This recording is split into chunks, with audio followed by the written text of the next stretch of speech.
presentándoos a Inmaculada Revuelta Pérez. Ella es catedrática por la Universidad de Valencia.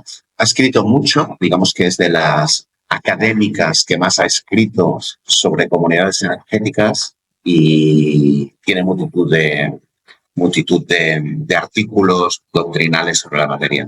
La última que os quería destacar es este libro, Comunidades Energéticas y Entidades Locales, Formas Jurídicas y Participación Municipal, que aquellos que queráis adentraros precisamente en la dimensión jurídica de la comunidad, os recomiendo su lectura.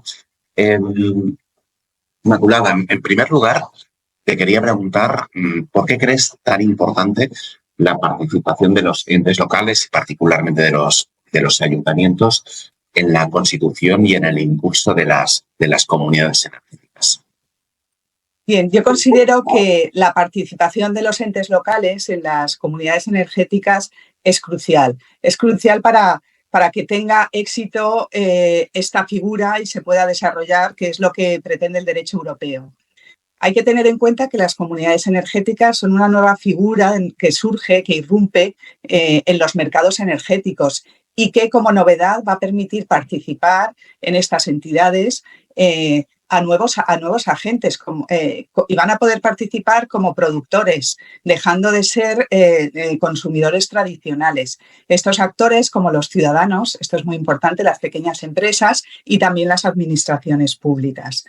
En este sentido, bueno, pues existen diversas razones por las que yo considero que serían los entes locales la figura idónea, ¿no?, que debería debería formar parte de estas nuevas entidades. En primer lugar, el primer motivo es la cantidad de instalaciones, de equipamientos, edificios, suelo, de titularidad de los entes locales que pueden poner a disposición de estas comunidades energéticas para producir energía limpia, energía verde. Tienen, bueno, pues todos estos activos pues los pueden poner a disposición de la comunidad energética. En segundo lugar, pues porque los entes locales, sobre todo como administración pública que son, persiguen la satisfacción del interés general y no, bueno, se rigen por criterios de mercado, y esto puede garantizar el desarrollo de actuaciones como la lucha contra la pobreza energética o el desarrollo territorial,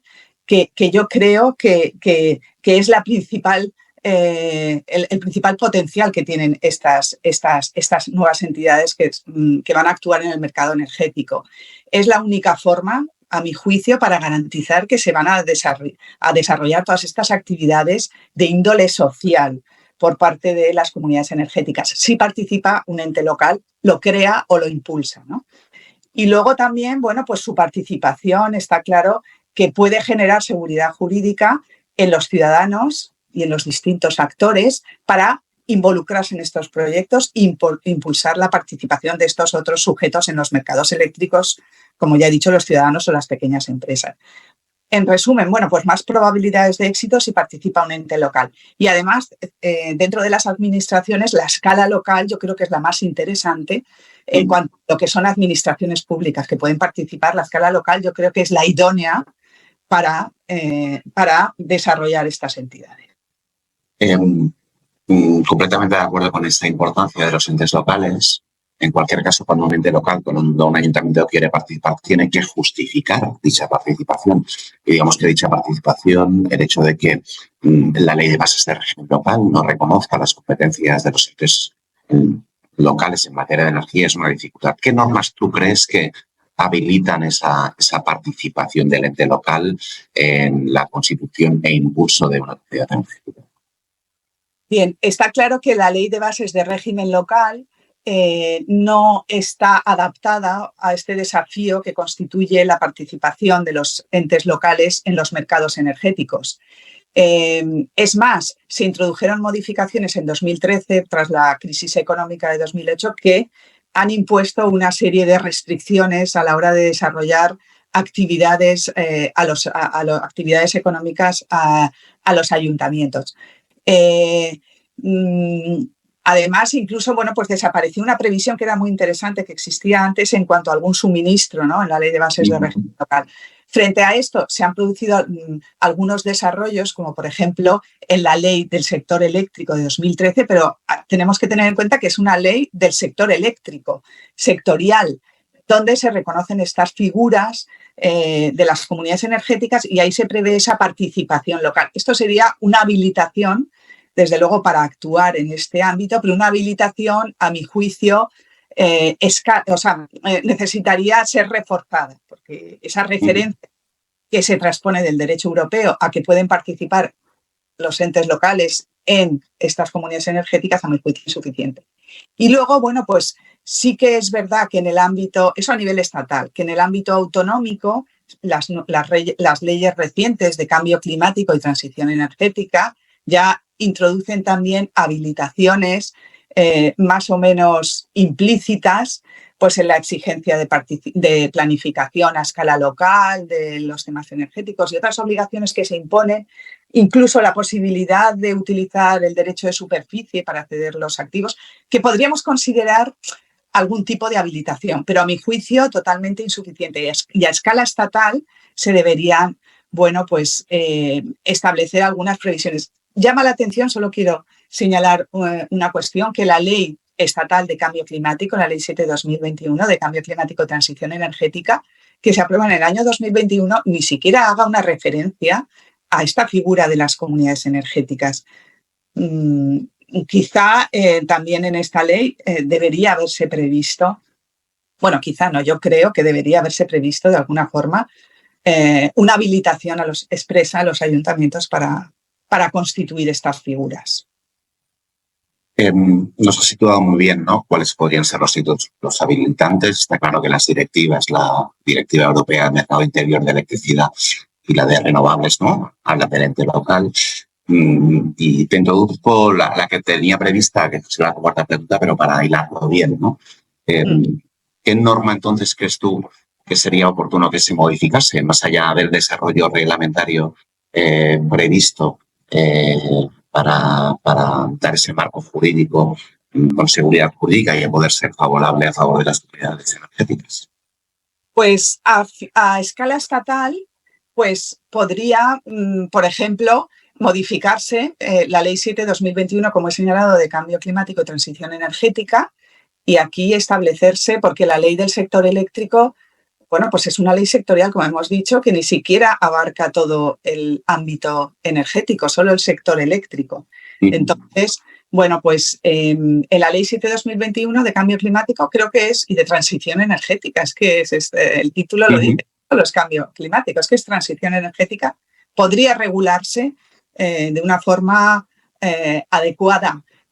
Otra opción sería modificar la Ley de Bases de Régimen Local. Yo creo que la modificación de la Ley de Bases debería hacerse en cualquier caso, porque es la norma específica que regula el funcionamiento de los entes locales a nivel estatal, y ahí deberían establecerse unas bases mínimas, como reconocer ese abastecimiento energético y la eficiencia energética, que está también muy asociada a las comunidades energéticas, como competencia propia de los entes locales. Esa habilitación genérica sería muy interesante, específica, vamos, incluirla entre las materias. Luego, además, bueno, pues esta ley de bases de régimen local, regular su participación en las comunidades energéticas, porque, como bien has señalado, el reglamento en realidad lo aprueba el ministerio competente en materia de energía. Pero estas son cuestiones jurídicas que exceden del derecho energético. Entonces, pues regular su participación en las comunidades energéticas y articular, yo creo, sería lo más interesante, la forma de control, posibilidades de control municipal, y habilitar para que exista ese control municipal, que yo creo que está plenamente justificado precisamente por el interés general que persigue, ¿no?, que caracteriza a las administraciones públicas. Y también establecer reglas apropiadas sobre la cesión de activos a la comunidad energética que sean acordes con la normativa de patrimonio de las administraciones públicas, porque actualmente las previsiones que hay, bueno, pues para la gestión de los bienes de los sujetos privados, el derecho de superficie es válido, pero no acaba de encajar con el régimen jurídico específico que tienen los bienes públicos, la distinción entre bienes demaniales y bienes patrimoniales, por ejemplo. Y también quizá se podría valorar, a esto habría que estudiarlo, pues si es a modificar la disposición adicional 9ª de la Ley de Bases de Régimen Local en cuanto a esa posibilidad de que, si ya existe un consorcio, pueda crear una comunidad energética, porque esto podría ser interesante, bueno, pues articularlo de alguna forma y esa modificación responde a la filosofía de 2013 en que se trataba de limitar las actividades, ¿no?, de los entes locales, pero bueno, pues esta nueva actuación en los mercados energéticos creo que podría permitir de alguna manera matizar esta prohibición, ¿no?, en el caso de las comunidades energéticas. Por ejemplo, pero bueno, habría que estudiarlo. Entonces, yo creo que son sobre todo estas a nivel estatal, con una norma con rango de ley que prevea estas cuestiones, porque también el tema de la forma jurídica debe regularse en una ley, bueno, pues teniendo en cuenta, bueno, pues los distintos inconvenientes, compaginar, ¿no?, el régimen jurídico de las administraciones públicas con las formas jurídicas que existen ahora, en las distintas formas jurídicas, y quizá crear o prever la posibilidad de una forma jurídica ad hoc para las comunidades energéticas que cumpla todos los requisitos. Una nueva forma. Habría que estudiarlo. Eso, creo yo. Y por último, creo que sería interesante, mientras esto no pasa, ¿no?, cómo constituimos y con qué figuras jurídicas constituimos, porque está claro que podemos ser una comunidad energética, una comunidad de energías renovables, una comunidad ciudadana de energía, pero en cualquier caso lo relevante es bajo qué figura jurídica constituir la comunidad energética. ¿Cuál es tu opinión sobre cuáles podrían ser las figuras jurídicas? Claro, el problema se complica cuando en una comunidad energética participa un ente local. Si no participa un ente local, pues cualquier figura, efectivamente, de las que existen, pues podría permitir, ¿no?, esa creación. Pero surgen inconvenientes cuando participa el ente local. Esta es la cuestión fundamental, ¿no? Entonces, y los problemas yo los puedo englobar en dos categorías principales. La primera es el tema de la responsabilidad. La responsabilidad por las deudas, que esto hay que pensarlo, que pueda generar esa comunidad energética, que no tiene por qué, pero podría darse el tema. Y las administraciones, bueno, pues es un problema muy importante el que deban responder por esas deudas, porque es una administración pública y esto pues no es posible. Por una parte, este sería uno de los principales escollos para algunas de las figuras que existen actualmente. Y en segundo lugar, tendría que estar garantizado, bueno, pues esa responsabilidad limitada de la administración pública. Eso lo entendemos claramente. Y el segundo es el tema del control municipal. Si el ente local va a ceder activos, y en muchas comunidades energéticas se funciona sobre todo con los activos públicos de los entes locales, que debería existir de alguna forma pues la posibilidad de que esa administración controle la actividad que va a desarrollar esa comunidad energética para que pueda desarrollar todas esas finalidades sociales tan importantes como la lucha contra la pobreza energética, la lucha contra y otras finalidades sociales de desarrollo local o del municipio. Y esto solo se puede garantizar si existe efectivamente ese control municipal de la actividad que ahora mismo, pues bueno, pues no está garantizado que pueda darse. Entonces, no es difícil que una comunidad energética, que un ayuntamiento decida involucrarse y ceder muchos activos a una comunidad energética si luego no va a garantizar que estos fines sociales se van a cumplir por parte de la comunidad energética. Entonces, yo creo que esos son los dos principales escollos que se plantean con estas figuras. Es decir, esas figuras, si no participa un ente local o si participa un ente local, pero de una forma meramente testimonial, pues podrían funcionar. Pero si lo que se pretende es desarrollar este tipo de actuaciones y que realmente el ente local pueda desarrollar esas políticas tan interesantes, ¿no?, que van acarreadas a la transición energética, a esas oportunidades, pues, bueno, pues hay que tener en cuenta estos aspectos. Por ello, Pues yo descartaría la agrupación de interés económico por el tema de la responsabilidad, por este problema que he comentado. En cuanto a la sociedad mercantil, pues bueno, las reglas que rigen, las reglas estructurales de funcionamiento de las sociedades mercantiles no acaban de casar con esa exigencia del derecho europeo e interno de que cualquier ciudadano pueda participar en cualquier momento o salir de la comunidad energética, porque actualmente, según la regulación vigente, bueno, pues exigiría modificar muchas modificaciones y eso yo creo que ralentizaría, no acaba de casar, ¿no? Y luego tampoco, sobre todo, sobre todo en cuanto a las sociedades, este problema principal, ¿no?